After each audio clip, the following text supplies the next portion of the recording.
Hello guys. आज हम देखेंगे लेथ मशीन। बहुत इंपॉर्टेंट टॉपिक है हमारे लिए as exam point of view. और बहुत सारे क्वेश्चंस आने का पॉसिबिलिटी हमारी ये टॉपिक में से बहुत है। It is very important for us. तो लेथ मशीन जो है वो हमें देखना है। अभी कोई भी मशीन टूल है, अगर लेथ मशीन की बात करें या फिर कोई और मशीन टूल की बात करें, इसके लिए अंदर हम क्या करवाते हैं? मशीनिंग करते हैं। What we do, we basically हम क्या करते हैं? यहाँ पर हम मशीनिंग करते हैं। तो जब हम मशीनिंग क्यों करते हैं?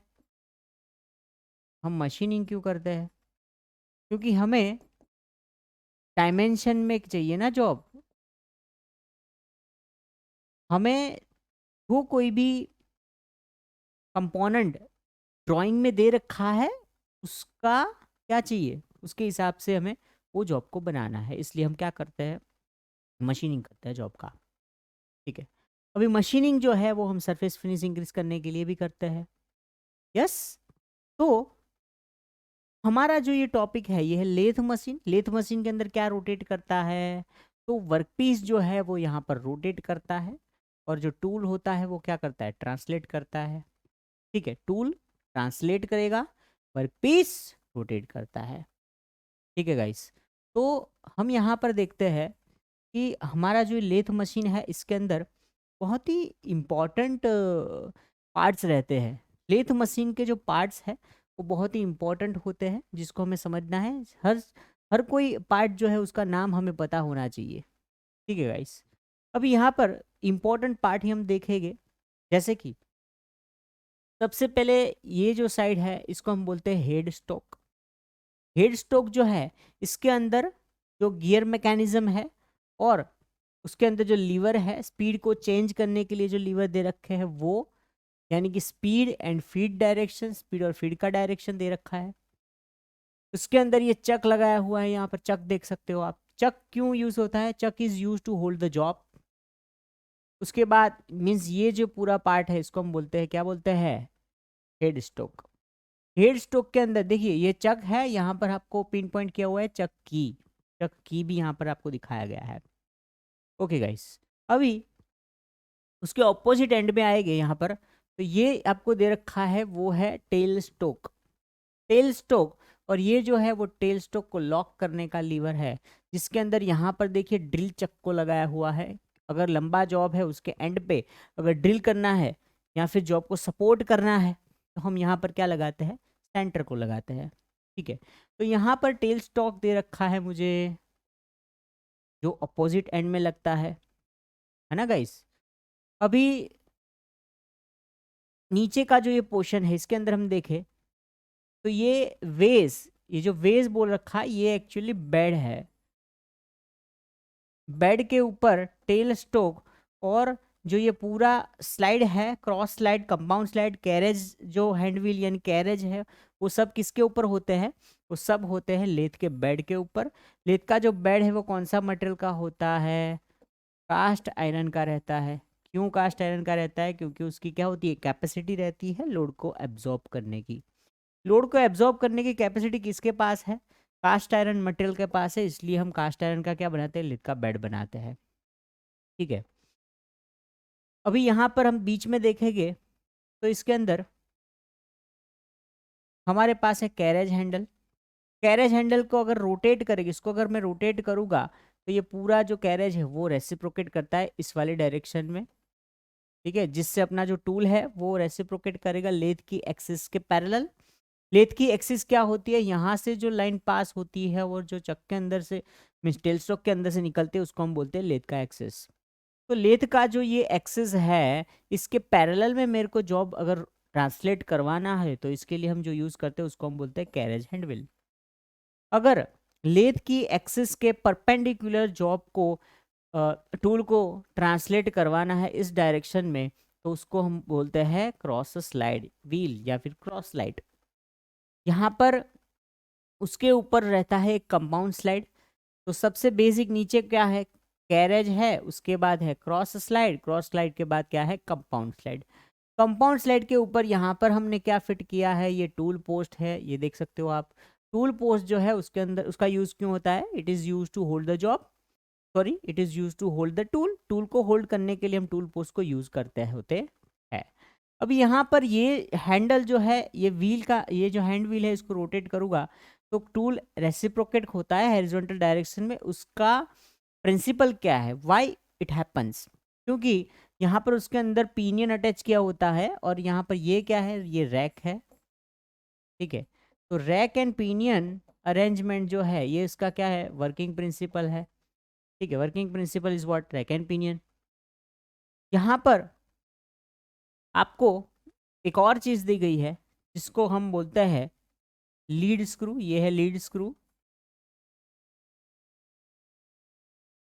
लीड स्क्रू जो है उसके ऊपर एक्मे थ्रेड रहते हैं, एक्मे, जिसका डिग्री कितना होता है, 29 डिग्री होता है, ठीक है।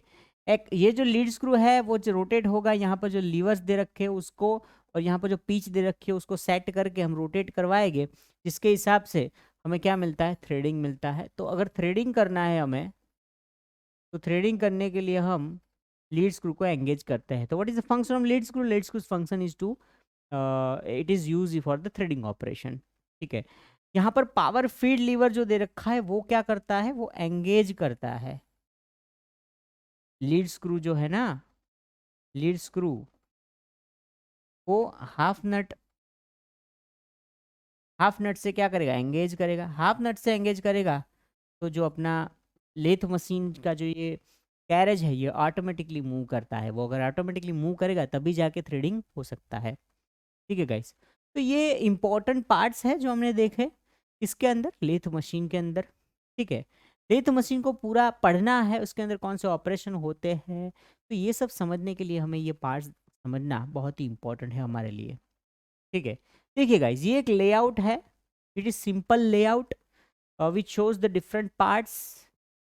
वो एक्चुअल मशीन था, ये क्या है, लेआउट है। कैरेज इस डायरेक्शन में मूव कर रहा है, ठीक है। टेल स्टोक है, एक्सेस ऑफ रोटेशन। देखिए यहाँ पर जो ये बीच में जो दे रखा है ना, ये है एक्सेस ऑफ रोटेशन है, लेथ मशीन का एक्सेस है।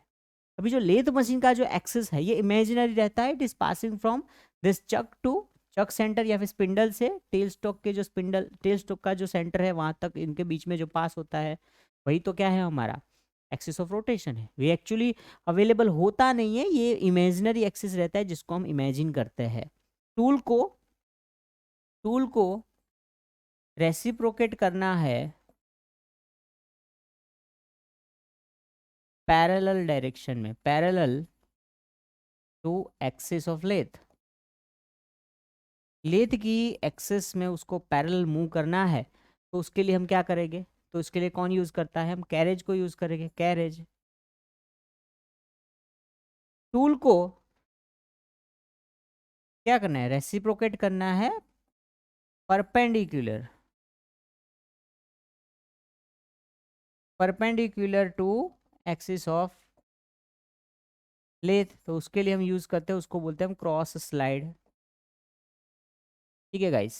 सबसे नीचे जो रहता है, हमने प्रीवियस केस में देखा कि सबसे नीचे है ये क्रॉस स्लाइड है, ये कैरेज, ये है हमारा कैरेज है, उसके ऊपर है क्रॉस स्लाइड, क्रॉस स्लाइड के ऊपर कंपाउंड स्लाइड रहता है। ये कंपाउंड स्लाइड को याद रखना है, इट इज ऑल्सो मूविंग।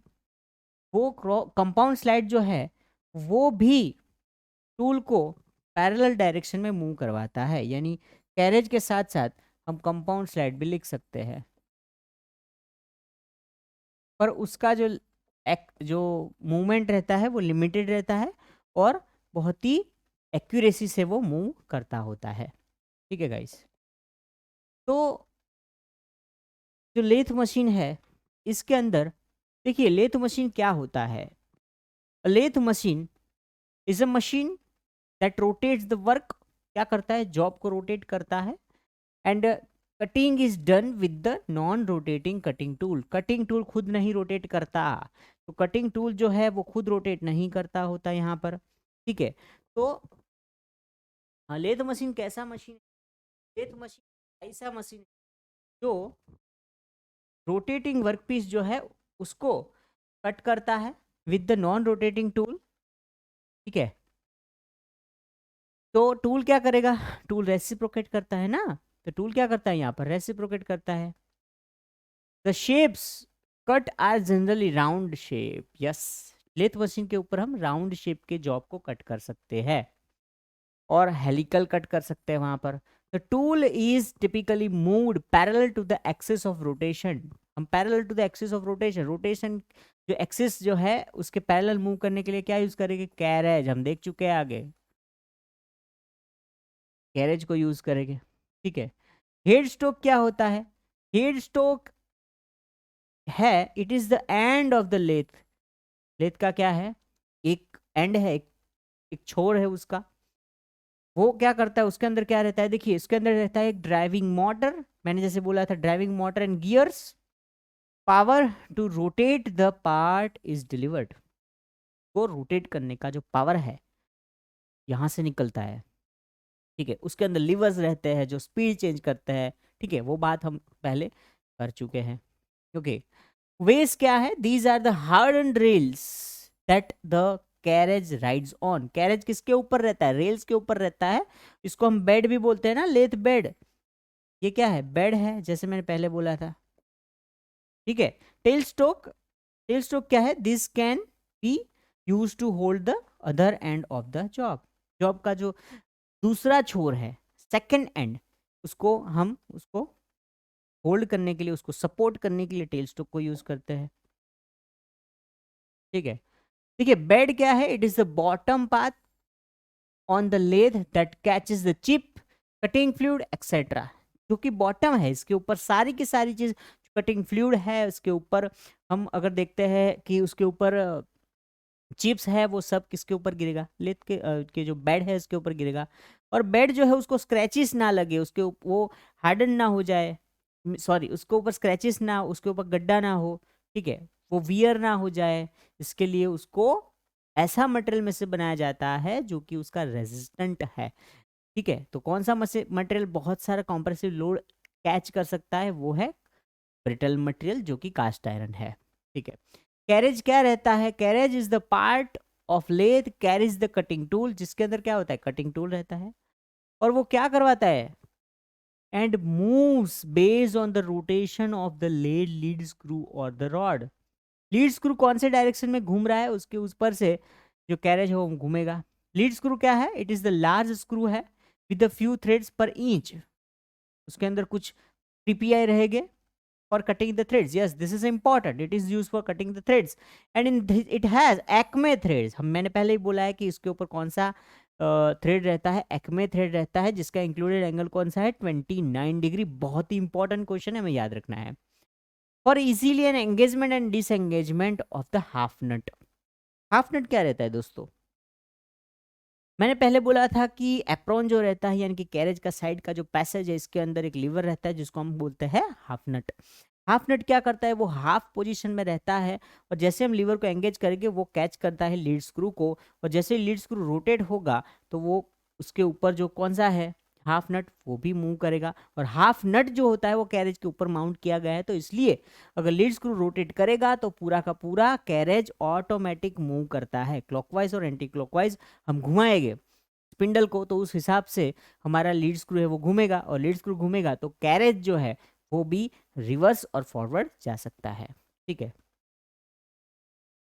तो देखिए और देखते हैं इंपॉर्टेंट चीजें, जैसे कि क्लासिफिकेशन है लेथ का। लेथ का क्लासिफिकेशन हम देखें तो उसके अंदर देखिए गाइस, बहुत ही इंपॉर्टेंट चीज है कि डिस्क्राइब कर रहे हैं हम लेथ को, उसका पहला ये पैरामीटर है कि स्विंग, स्विंग कितना हो रहा है ना, व्हाट इज दिस स्विंग। देखिए the largest diameter of work that can B rotated. जो लेथ मशीन होता है उसका कुछ कैपेसिटी होता है ना, को वो इतना डायमीटर का जॉब को होल्ड कर सकता है, मान के चलते हैं 450 mm का, उससे बड़ा जॉब का डायमीटर जो है वो होल्ड नहीं कर सकता, तो उसको बोलते हैं स्विंग। वो कितना स्विंग करवा सकता है जॉब को, ठीक है ना, क्योंकि जो अगर जॉब बड़ा होगा तो वो बेड से टकरा जाएगा, इससे तो बड़ा हो नहीं सकता, तो इसलिए स्विंग जो है वो पैरामीटर है जिसके ऊपर से लेथ मशीन जो है उसको स्पेसिफाई करते हैं, हम डिस्क्राइब करते हैं। दूसरा है the distance between the centres. Centres जो है जैसे कि अब हमारा ये जो है ना स्पिंडल, हेड के अंदर लगा है जिसके ऊपर हम चक माउंट करते हैं वो, और जो सामने जो टेल स्टॉक है इसके बीच का जो डिस्टेंस है उसको हम बोलते हैं, उसका लेंथ बोलते हैं वर्कपीस को। कितना मैक्सिमम लेंथ का जॉब उसके ऊपर फिट किया जा सकता है उसको हम बोलते हैं डिस्टेंस बिटवीन सेंटर्स। इसके ऊपर से लेथ मशीन को हम डिस्क्राइब करते हैं। बाद में है length of bed related to the distance between the centres. Centre का जो डिस्टेंस है उसके रिलेट में देखते हैं। पावर है, ठीक है, the range of the speeds and the feeds and the horse power available. Machine जो है उसका कितना कैपेसिटी है पावर के हिसाब से वो भी क्या करता है, लेथ मशीन को डिस्क्राइब करता है, ठीक है। अभी देखते हैं number of spindle speeds. Number of spindle speed is a geometrical progression, वो एक ज्योमेट्रिकल प्रोग्रेशन है। If n number of spindles is required with n one minimum speed, ठीक है। तो यहाँ पर क्या है कि बहुत सारी स्पीड जो है उसको हम अचीव कर सकते हैं। लेथ मशीन के अंदर नंबर ऑफ स्पिंडल स्पीड हम अचीव कर सकते हैं। वो कौन से प्रोग्रेशन में रहता है वो हमें याद रखना है, बस ज्योमेट्रिकल प्रोग्रेशन में रहता है जिसकी स्टेप रेशियो की वैल्यू रहता है 1.06, 1.12, 1.26, 1.4। ये इंपॉर्टेंट नहीं है, हमें बस इतना याद रखना है कि ज्योमेट्रिकल प्रोग्रेशन में स्पीड रहती है, ठीक है। लेथ मशीन के अंदर देखिए टर्निंग क्या रहता है, व्हाट इज टर्निंग। टर्निंग एक ऑपरेशन है जो कि हम परफॉर्म करते हैं लेथ मशीन के अंदर।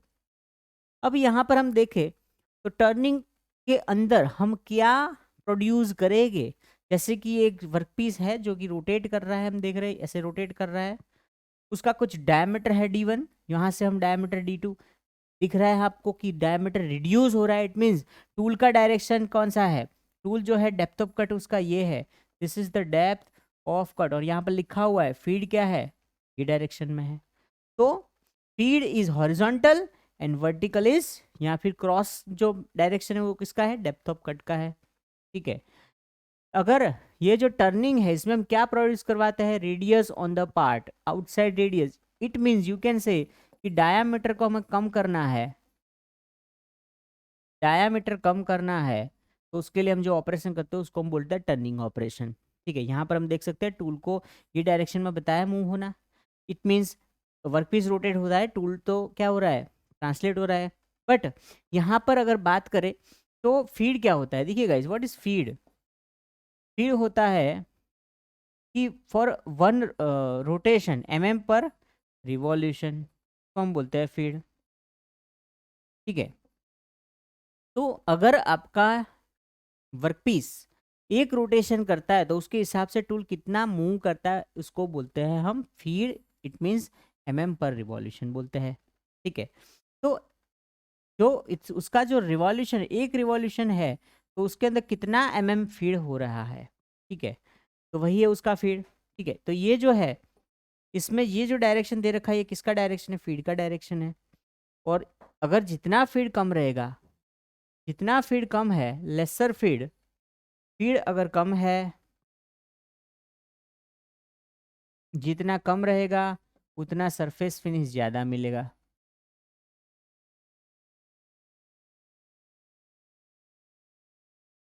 अच्छा सरफेस फिनिश मिलता है, ठीक है। तो ये है टर्निंग ऑपरेशन।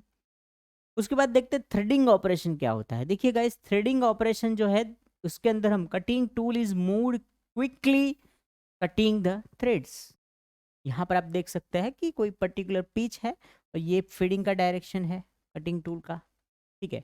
कटिंग टूल कौन सा यूज़ किया गया है, यहाँ पर फोम टूल यूज़ किया गया है, ठीक है। थ्रेडिंग हो रहा है, बट यहाँ पर थ्रेडिंग करने के लिए टूल को इस तरह मूव करना पड़ता है। देखिए टूल टूल को यहाँ पर यूनिफॉर्मली मूव करना पड़ेगा, ठीक है। टेल स्टॉक के अंदर मैंने जॉब को यहाँ पर सपोर्ट किया है, यहाँ पर कोई चक है, ठीक है, उसको यहाँ पर रिवर्सिंग गियर लगाए हुए हैं, ओके। और लीड स्क्रू को यहाँ पर एंगेज किया गया है। और लीड स्क्रू को एंगेज किया है तो जैसे कि हम जानते हैं कि यहाँ पर अगर थ्रेडिंग करना है तो थ्रेडिंग कैसे होगा, देखिए टूल जो है वो ऑटोमेटिकली ये डायरेक्शन में जाएगा और ऑटोमेटिकली ये डायरेक्शन में आएगा, तभी जाके थ्रेडिंग होता है, वरना हम थ्रेडिंग नहीं करवा सकते, ओके। तो थ्रेडिंग करने के लिए मुझको कैरेज जो है उसको ऑटोमेटिकली मूव करना पड़ेगा, और इसके लिए हमें क्या करना पड़ेगा, हाफ नट स्क्रू मैकेनिज्म जो है उसको एंगेज करना पड़ेगा,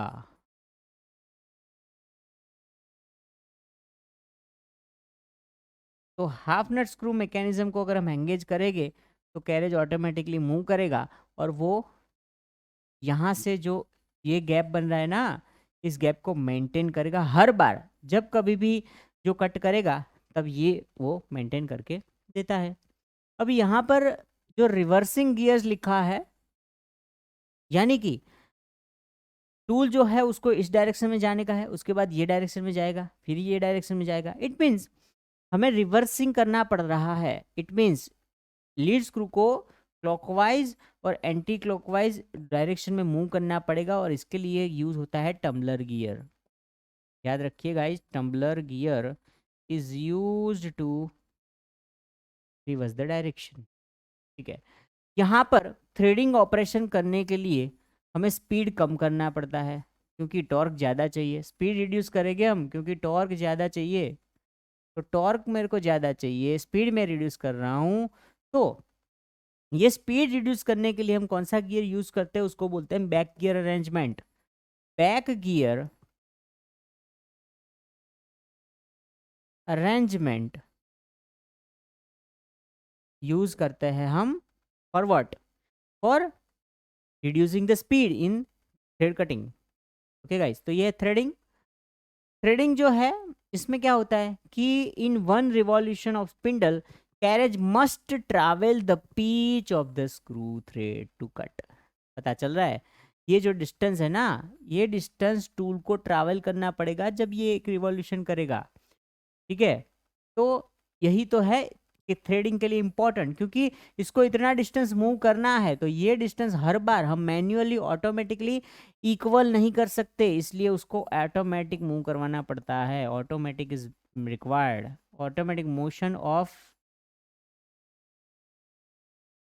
कैरेज इज रिक्वायर्ड। उसको चाहिए, ऑटोमेटिक मोशन चाहिए मेरे को यहाँ पर। ठीक है गाइस, अब देखते हैं फेसिंग ऑपरेशन क्या है। फेसिंग जो है उसमें हम जो राउंड जॉब है उसका फेस बनाते हैं। इट मीन्स जो ये जो फेस है, यहाँ पर हम ऑपरेशन कर रहे हैं, अभी दिख रहा है, यहाँ पर भी दिख रहा है, देखिए हम यहाँ पर ये वाला साइज कट कर रहे हैं।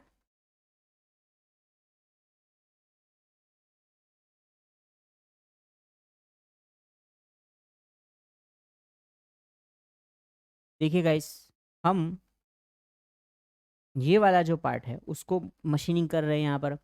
अभी इस वाले जॉब जो है, इस वाला जो पार्ट है उसको हम मशीनिंग कर रहे हैं, जैसे कि ये कंपोनेंट है, तो यहाँ पर मैं टूल जो है उसको उसको इस तरह तो फिट नहीं करूँगा, क्योंकि हम क्या कर रहे हैं यहाँ पर हम पेसिंग कर रहे हैं।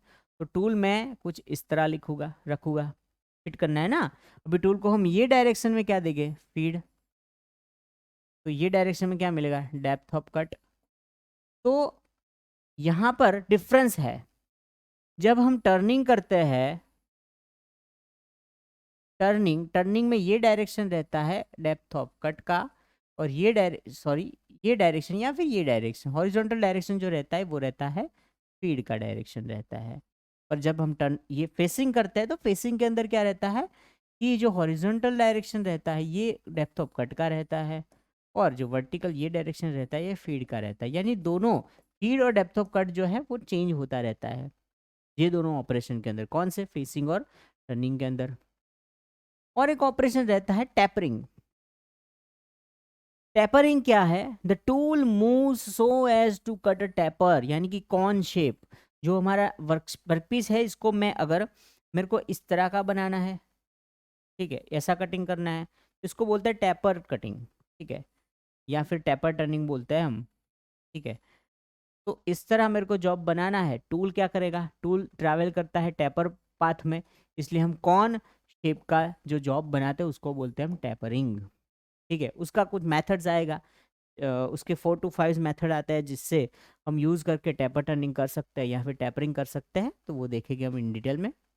और एक ऑपरेशन है जिसको हम बोलते हैं पार्टिंग, स्लॉटिंग या फिर ग्रूविंग ऑपरेशन।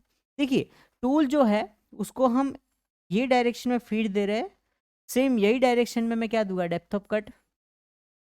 तो डेप्थ ऑफ कट और फीड दोनों एक डायरेक्शन में है, इसको हम बोलते हैं प्लंज फीड, उसको प्लंज फीड भी बोला जाता है। ठीक है गाइस, यस। तो what is plunge feed? Plunge feed जो रहता है वो क्या है मेरा, कि हम फीड, इसमें फीड और डेप्थ ऑफ कट दोनों सेम डायरेक्शन में है, दोनों सेम डायरेक्शन में है। स्लॉटिंग देखिए, पार्टिंग यानी इसको कट करना, जॉब को कट करना, स्लॉटिंग यानी इसके अंदर स्लॉट बनाने, या फिर ग्रूविंग, इसके अंदर ग्रूव बना रहे हैं। जैसे कि ये जॉब है तो इसके अंदर मैं कुछ वी शेप का इस तरह टूल लूँगा और इसको इस तरह डायरेक्शन में अगर मूव करवाता हूँ तो मेरे को इस तरह का कुछ क्या मिलता है, ग्रूव मिलता है जॉब के अंदर।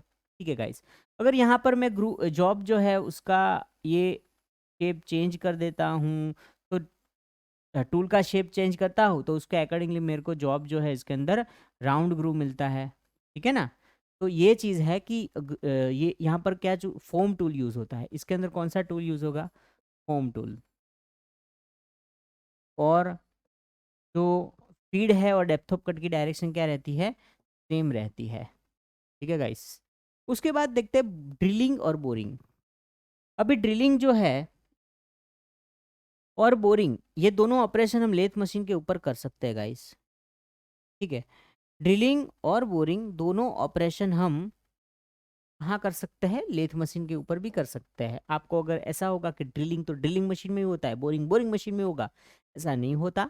ड्रिलिंग और बोरिंग ऑपरेशन हम कुछ स्पेसिफिक कंडीशन में लेथ मशीन के ऊपर भी कर सकते हैं। जैसे कि यहाँ पर जो यहाँ पर बताया गया है, देखिए ये ड्रिल है, ये किसके अंदर लगाया होगा, यहाँ पर होगा टेल स्टॉक।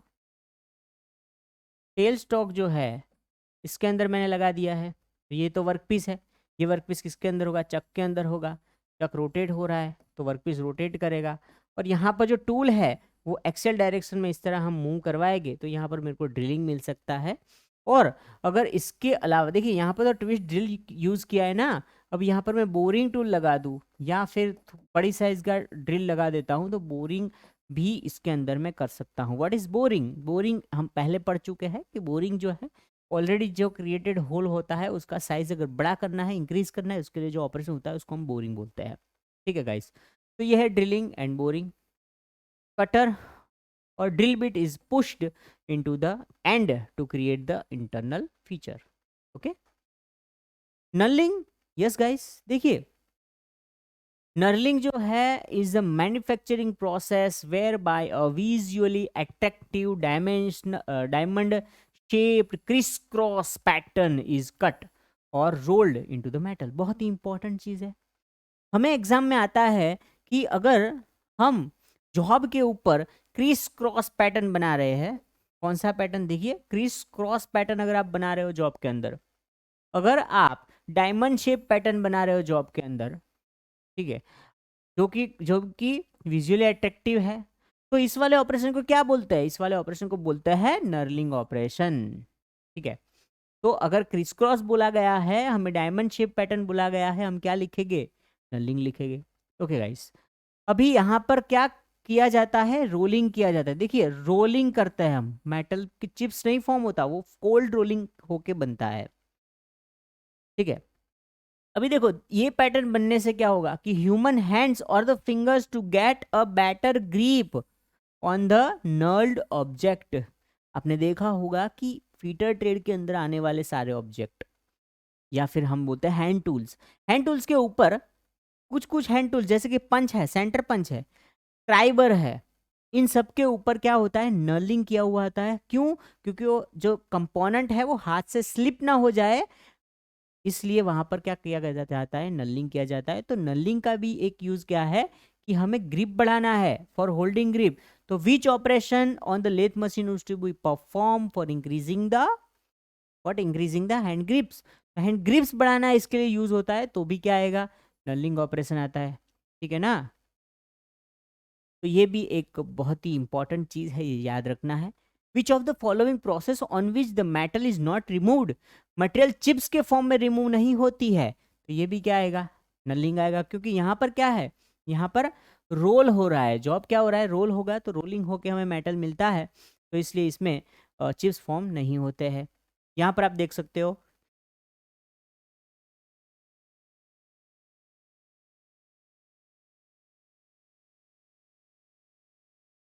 सॉरी, यहाँ पर देख सकते हैं कैसा पैटर्न हमें मिला है। ठीक है, जो पैटर्न जो है ना, जो डेवलप हो रहा है, वो पैटर्न हम आप देख सकते हैं यहाँ पर, ये डायमंड शेप पैटर्न है, इसको हम बोलते हैं नलिंग ऑपरेशन करके बनाया हुआ पैटर्न है। ठीक है गाइस, सिंपल सा प्रोसेस रहता है जिसके अंदर एक नलिंग टूल होता है। नलिंग टूल के अंदर 2 रोलर रहता है जिसके ऊपर ऐसा डायमंड पैटर्न ऑलरेडी बना हुआ होता है, और बीच में यहाँ पर हम वर्कपीस को फिट करवाते हैं। तो ये इसके ऊपर, दोनों के ऊपर जो पैटर्न है वो पैटर्न किसके ऊपर रोल होता है, वर्कपीस के ऊपर मिल जाता है हमें। ठीक है, ये ऑपरेशन को क्या बोलते हैं, नलिंग ऑपरेशन बोलता है। उसके बाद है स्पिनिंग प्रोसेस। देखिए बहुत इंपॉर्टेंट, स्पिनिंग प्रोसेस क्या है, देखिए metal spinning is a process which circles a metal are shaped over the mandrels। हम इसके अंदर क्या करते हैं, मैंडल के ऊपर मेटल को शेप करवाते हैं। ठीक है, यहाँ पर आप देख सकते हो गाइस कि ये डाई है, दिस इज द डाई, जिसका उसका जैसा शेप है वैसा शेप का कंपाउंड यहाँ पर मेरे को चाहिए, देख सकते हो, है ना, यू कैन सी दैट। देखिए ये कंपोनेंट मेरे को चाहिए, तो ये कंपोनेंट, ये वाला जो डाई है इसके अंदर मैंने बनाया है। किस तरह बनाया होगा, देखिए स्पिनिंग प्रोसेस कैसी होती है वो हम देखते हैं। जैसे कि यहाँ पर कंपोनेंट है, ये मेरा डाई है, डाई को इस तरह लगाया गया है, और ये जीआई शीट है, मान के चलते हैं जीआई शीट, यहाँ पर इसको सपोर्ट दिया होता है।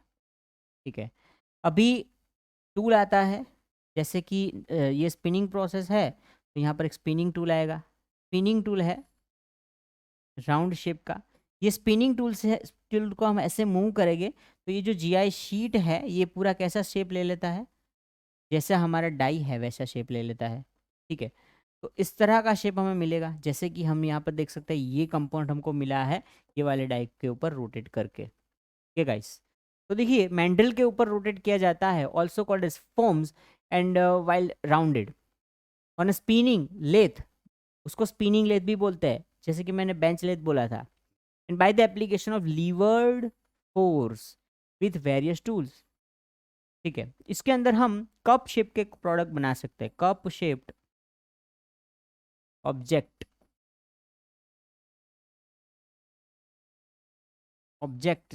Can be made. तो अगर आपको एग्जाम में आता है कि कप शेप के ऑब्जेक्ट किस मशीन के कौन से प्रोसेस में बनते हैं, तो उसको हम लिख सकते हैं कि स्पिनिंग प्रोसेस में हम कप शेप के ऑब्जेक्ट बना सकते हैं। यस, कप शेप का जो ऑब्जेक्ट, सॉरी, जो स्पिनिंग प्रोसेस है इसके अंदर भी मटेरियल रिमूव नहीं होता, no chip removal, no chip removal, chip remove नहीं होता है। ठीक है, इसके अंदर स्पिनिंग टूल यूज करता है, बेंच लेथ के ऊपर ये प्रोसेस हो सकता है, स्पिनिंग प्रोसेस बेंच लेथ के ऊपर बन सकता है। ठीक है, देखिए ये एक इसरो 2007 में आया हुआ क्वेश्चन है कि spinning operation is carried out on hydraulic press, mechanical press, milling machine, क्या आएगा, लेथ मशीन। ठीक है, बहुत ही सिंपल सा क्वेश्चन है। ठीक है, उसके बाद देखते हैं रीमिंग ऑपरेशन। हम जानते हैं गाइज कि जैसे हम ड्रिलिंग में जानते हैं कि अगर हम ड्रिल करते हैं तो ड्रिल का सरफेस फिनिश इतना अच्छा नहीं होता, तो जो अगर ड्रिल किया हुआ है उसका सरफेस फिनिश अच्छा नहीं है तो हम क्या करते हैं, हमें उसका सरफेस फिनिश अच्छा चाहिए, तो उसके लिए हम जो प्रोसेस करते हैं उसको हम बोलते हैं reaming. Reaming is what, reaming is sizing and finishing operation. Reaming कैसा ऑपरेशन है, साइजिंग एंड फिनिशिंग ऑपरेशन है। तो लेथ मशीन के ऊपर भी हम रीमिंग कर सकते हैं, कैसे, तो रीमर जो है उसको कहाँ लगाएंगे, चक के अंदर लगाते हैं, और वर्कपीस तो हमारा कहाँ लग गया है, चक के अंदर लगा हुआ है ना, ये जो हमारा सामने जो टेल स्टॉक है इसके अंदर मैं टूल को लगाऊंगा, उसका ये जो फीडिंग डायरेक्शन है ये रोटेट भी होगा और फीड भी होगा, दोनों होगा पैरेलल में। ठीक है, तो reamer enters the workpiece axially through the end से एंटर हो रहा है and enlarges an existing hole to the diameter of the tool, reamer tool. ठीक है, बहुत ज़्यादा डायमीटर इंक्रीज नहीं करता है क्योंकि ये जो ऑपरेशन है ये फिनिशिंग करता है होल को, for finishing and sizing. Job को हमारा जो होल है, अनहार्डन होल है, उसको फिनिशिंग और साइजिंग करने के लिए यूज़ करते हैं हम, इसलिए ये जो है बहुत सारा मटेरियल रिमूव नहीं करेगा। ठीक है, Reaming removes a minimal amount of material. आ गया यहाँ पर minimum amount of material and is often performed after drilling. ठीक है, to obtain both a more accurate diameters and a smoother internal finish, यानी कि सरफेस फिनिश. जैसे कि हमने यहाँ पर लिखा है, फिनिश भी चाहिए, साइज भी चाहिए. इसके लिए हम जो ऑपरेशन करते हैं उसको हम बोलते हैं reaming operation. Okay guys, yes. उसके बाद देखिए टैपिंग. यस, टैपिंग भी हम बना सकते हैं. जिस टैपिंग इज व्हाट, जैसे कि हम जानते हैं कि अगर हमें थ्रेड बनाने हैं ना, तो वो वाली प्रोसेस को हम टैपिंग बोलते हैं. ठीक है, तो a tap enters the workpiece axially through the end and cuts internal thread in an existing hole. Existing hole के अंदर इंटरनल थ्रेड बना के देता है. The existing hole is typically drilled by the required tap drill size that will accommodate the desired tap. ठीक है, तो desired tap को एकोमोडेट करके देता है. जैसे कि हमें बोला गया है कि M12 बनाइए. अभी M12 बनाना है. M का मीनिंग ही क्या होता है कि ये टैप यानी कि ये थ्रेड है. ठीक है, M का मीनिंग क्या होगा? इसका मीनिंग ये रहता है कि हमें थ्रेडिंग करना है, होल नहीं बनाना है. तो अभी यहाँ पर मेरे को थ्रेडिंग करना है. थ्रेडिंग करने के लिए हम क्या करेंगे? देखिए गाइस, थ्रेडिंग करना है ना, तो थ्रेडिंग करने के लिए हम M12 दे रखा है. उसमें ये 12 क्या इंडिकेट करता है? ये इंडिकेट करता है मेजर डायमीटर ऑफ थ्रेड. अगर मेरे को बोला है M12 बाई 1.25, तो ये क्या इंडिकेट करता है? ये इंडिकेट करेगा पिच, थ्रेड का पिच इंडिकेट करता है. ठीक है, और इसके लिए होल साइज क्या रहेगा? What should be the hole size for tap M12 into 1.25? तो होल साइज जो रहता है वो रहेगा मेरा, hole size is equals to tap size minus pitch. यानी कि टैप साइज क्या है अपना? 12 है ना, माइनस 1.25, ये हो जाएगा 10.75. ठीक है, तो ये है होल साइज. होल साइज का इक्वेशन, उसमें से पिच को सब्सट्रैक्ट करना है हमें. ठीक है, ये है टैपिंग. अब देखते हैं हम वर्क होल्डिंग डिवाइस.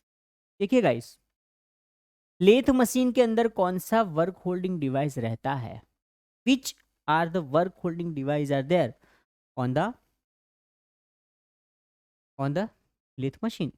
ओके, तो देखिए यहाँ पर सबसे पहले हम देखते हैं जो चक है. चक जो है हम यूज करते हैं for the holding work. Work यानी कि जॉब. तो जॉब को पकड़ने के लिए जो भी एलिमेंट यूज करते हैं उसको हम बोलते हैं वर्क होल्डिंग डिवाइस. अभी वर्क जो है उसको हम उसको कहाँ होल्ड करेंगे? तो बिटवीन द सेंटर्स. ओके, तो थ्री जो चक को हम यूज करते हैं, सबसे पहले देखते हैं हम चक. तो चक में आता है एक थ्री जो चक आता है, एक आता है फोर जो चक. जैसे कि ये एक चक है जिसमें 3 जॉ लगे हुए हैं इस तरह. ठीक है, तो उसको बोलते हैं हम थ्री जॉ चक. अभी यहाँ पर थ्री जॉ चक है, इसके अंदर की का होल रहता है, की होल रहता है. उसको हम रोटेट करेंगे तो तीनों जो चक है वो अपने एक साथ साइमल्टेनियसली मूव करते हैं अंदर बाहर, और एक साथ मूव करते हैं. इसलिए हमें यहाँ पर सेंटर फाइंड करने का ज़रूरत नहीं पड़ता है. तो सेंटर फाइंड नहीं करना पड़ता, सेंटर ऑटोमेटिकली मिल जाता है. इसलिए उसको बोलते हैं सेल्फ सेंटरिंग चक. ठीक है, तो थ्री जो चक को हम सेल्फ सेंटरिंग चक बोलते हैं. बट फोर जो चक है, यहाँ पर जो फोर जो चक दिखा रखा है जिसके अंदर फोर जो होती है, चार जो इसके अंदर रहती है, और जो चारों चार जो है यानी कि फोर जो, वो अपने इंडिविजुअल चक से खुलेगा, अपने इंडिविजुअल की से खुलता है. यानी कि उसके अंदर एक, इसके लिए एक अलग से सॉकेट लगाया, इसके अंदर अलग से सॉकेट है चारों के लिए. तो चारों जो जॉ है वो इंडिविजुअल मूव करता है. जो jaw moves individually, jaw moves individually. अभी जॉ इंडिविजुअली मूव करेगा तो इंडिपेंडेंट मूव करता है, एडजस्ट करता है चक. तो इसलिए यहाँ पर हमें क्या करना पड़ता है? यहाँ पर जॉब का सेंटर निकालना पड़ता है. ठीक है, और ये जो थ्री जॉ चक है सेल्फ सेंटरिंग चक है, तो it is use to hold which kind of job? It is use to hold round job, round job. But यहाँ पर तो सेंटर हम फाइंड करते हैं, ठीक है, सेंटर हम फाइंड करते हैं, इसलिए इसको हम कहाँ यूज कर सकते हैं? फॉर नॉन राउंड जॉब, यानी कि हम स्क्वायर जॉब, ट्रायंगुलर जॉब के लिए यूज करते हैं स्क्वायर जॉब, ठीक है। उसको होल्ड करने के लिए भी हम फॉरजो चक को यूज कर सकते हैं। उसके बाद जॉब को हम फेस प्लेट के द्वारा पकड़ सकते हैं, ठीक है। फेस प्लेट जो है उसका यूज करके हम क्या कर सकते हैं? जॉब को होल्ड कर सकते हैं। जैसे कि ये फेस प्लेट है, उसको चक निकाल दिया मैंने, फेस प्लेट लगा दिया। फेस प्लेट जो है इस तरह देखे तो इसके अंदर ऐसे स्लॉट रहते हैं, ठीक है, बहुत सारे स्लॉट्स रहते हैं। ये जो स्लॉट्स हो गए, है ना, तो इसके अंदर मेरे को कोई जॉब को ऐसे पकड़ना है, तो स्लॉट के अंदर से मैं एक रॉड जो है उसको पास करूँगा और यहाँ पर उसको बोल्टिंग करके पकड़ लूँगा, ठीक है। तो इस तरह हम कोई भी जॉब है उसको हम इन बिटवीन उसको होल्ड कर सकते हैं। इसलिए फेस प्लेट जो है, ये फेस प्लेट जो है ये ऑड शेप को होल्ड करता है। ऑड शेप जॉब यानी कि अनसिमेट्रिक जॉब है, उसको भी होल्ड करने के लिए यूज होता है, ठीक है, फेस प्लेट। अगर हॉलो जॉब है तो उसको होल्ड करने के लिए हम मेंडल का यूज करेंगे, हॉलो जॉब को, ठीक है। हमारा जॉब हॉलो है, तो अगर हॉलो जॉब है तो उसको पकड़ने के लिए हम क्या करते हैं? यस, मेंडल को यूज करते हैं, क्योंकि हॉलो जॉब जो है उसको हम चक के अंदर पकड़ नहीं सकते गाइस, क्योंकि अगर चक के अंदर हम पकड़ने जाएंगे तो क्या होगा, उसके अंदर जो हमारा हॉलो जॉब है वो ओवल हो सकता है। तो अगर जॉब को ओवल ना होना देना हो तो उसके लिए हम उसको कहाँ पकड़ सकते हैं? मेंडल के अंदर पकड़ सकते हैं। मेंडल क्या रहता है? मेंडल एक सिलिंड्रिकल पार्ट रहता है, एक सिलिंड्रिकल रॉड है जिसके ऊपर हम हमारा जो जॉब है यानी कि जो हॉलो जॉब है उसको होल्ड कर देते हैं, ठीक है। और अगर हमें एक थीन जॉब है, ऐसा कोई पतला जॉब है, उसको होल्ड करना है, अगर पतला जॉब है तो उसको हम कोई जॉ के अंदर पकड़ नहीं सकते, ठीक है।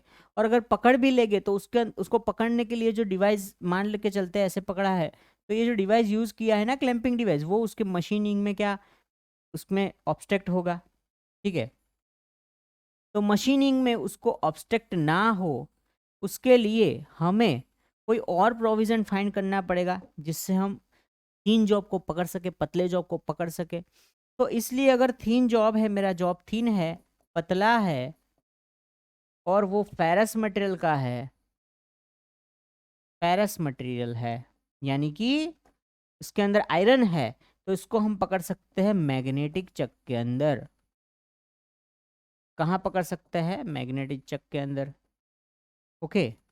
तो मैग्नेटिक चक जो है इसके अंदर हम इसको पकड़ सकते हैं। बट अगर ये मैग्नेटिक नहीं है, सॉरी ये फेरस नहीं है, नॉन फेरस है, जॉब थिन है, और अगर ये नॉन फेरस है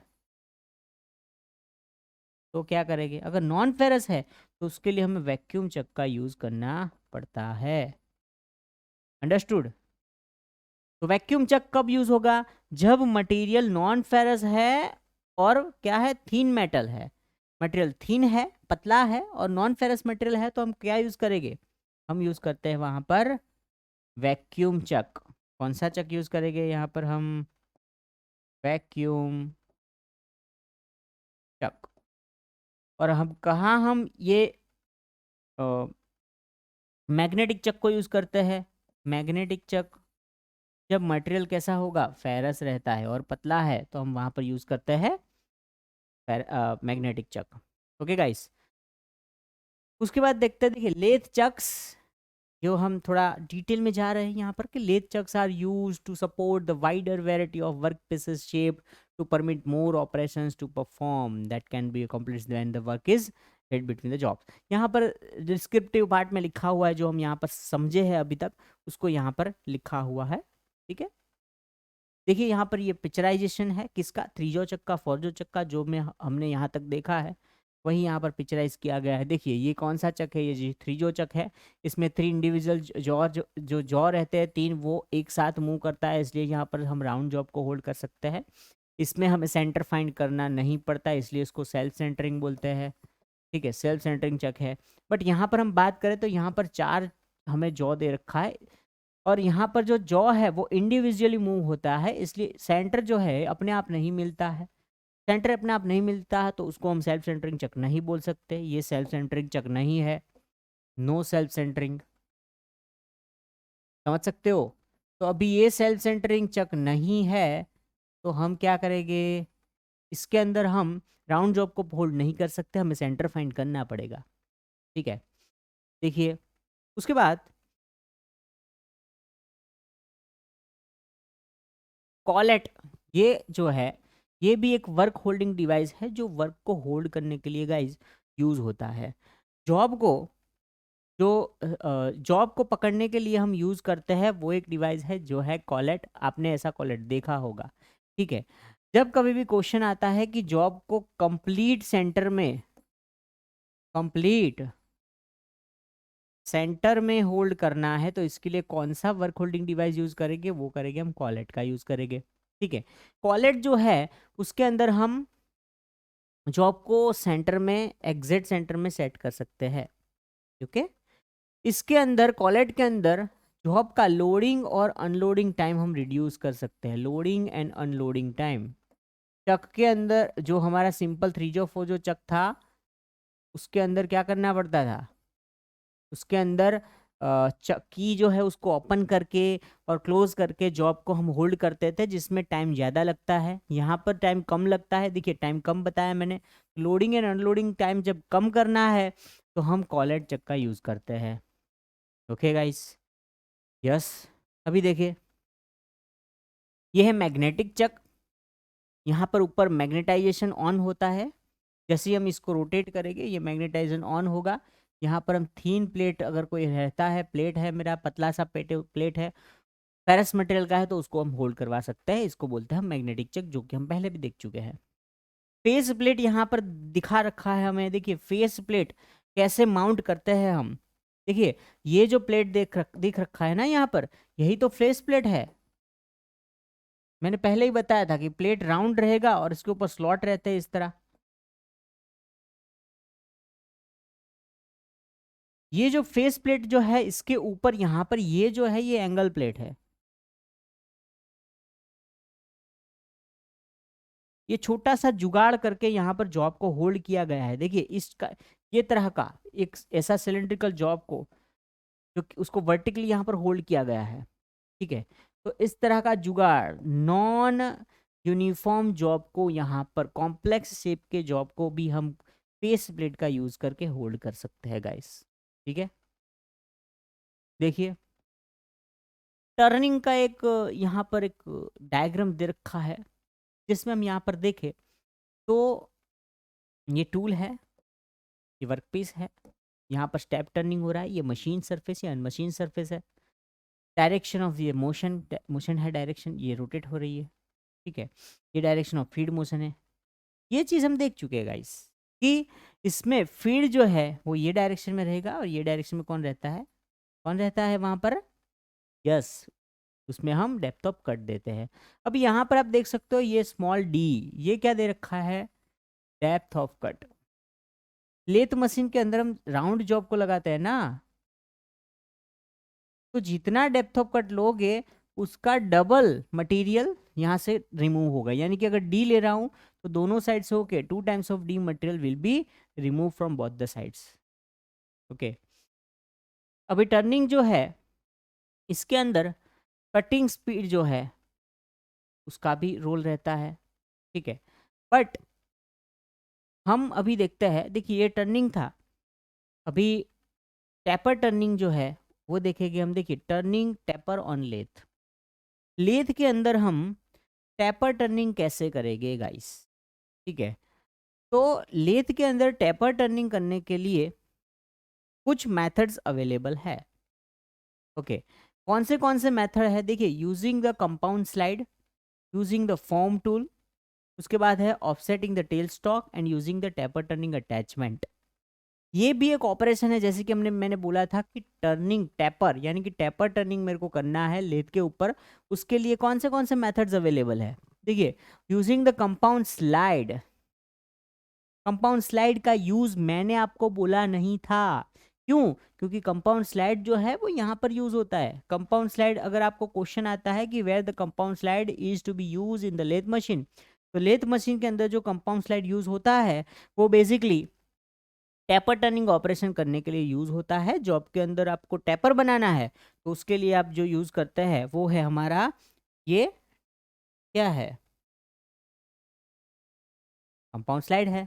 ठीक है। Using the foam tool, yes, foam tool का यूज करके भी हम टैपर बना सकते हैं। ऑफसेटिंग करके, टेल स्टॉक को ऑफसेट करके हम टैपर बना सकते हैं गाइस। और दूसरा है ये टैपर टर्निंग अटैचमेंट वाला मेथड। टैपर टर्निंग जो अटैचमेंट है उसको अटैच करके भी हम क्या कर सकते हैं, यहाँ पर टैपर बना सकते हैं लेथ मशीन के अंदर। ठीक है गाइस, तो ये हमने 4 मेथड है, इसको हम इन डिटेल देखेंगे। ठीक है, बहुत ही डिटेल्ड में मेथड्स होता है ये टैपर टर्निंग का। तो ये मेथड्स को हम बहुत ही डिटेल में देखेंगे कि कैसे हम टैपर टर्निंग करेंगे। बट आज का जो हमारा सेशन है इसके लिए बस इतना। मिलेंगे नेक्स्ट सेशन में और टैपर टर्निंग मेथड को कंटिन्यू करेंगे। तब तक के लिए जय हिंद जय Bharat. Thank you so much.